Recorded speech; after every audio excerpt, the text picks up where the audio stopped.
What did you think of today's event? It was an incredible night. The weather is perfect.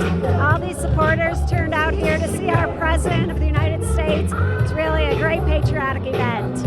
What did you think about the President's claims on the coronavirus pandemic?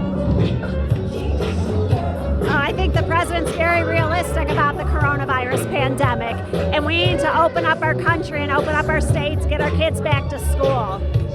But the pandemic can be dangerous for people who are older, have pre-existing conditions.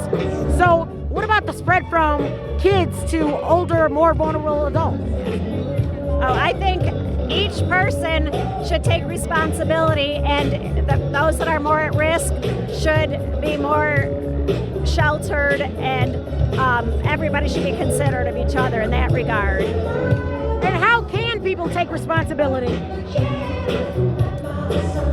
You know, wash your hands and be good stewards of your relatives that are more at risk, and everybody will then remain safe. The President said today that he has a good record with minorities, although Joe Biden is getting the majority of the minority vote. Why do you think that is? Well, I think that the press is scaring a lot of people in our country, minorities and non-minorities alike, and they're more scared rather than just trying to remain healthy. The President said that people are moving into the suburbs, taking over. Where have you seen that?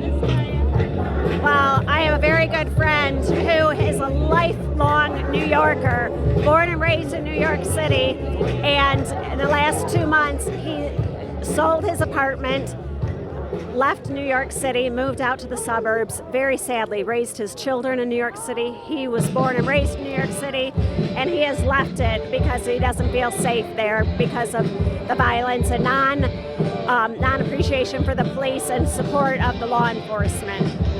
And you say that people aren't appreciative of the police. Do you think things like what happened to George Floyd should be justified just because we love our police, even though there are a lot of good cops, but there are a lot of bad ones as well? Oh, I don't think a wrongful killing is justified at all. And I think in every profession there are some bad people, and you see it across all the board in all professions.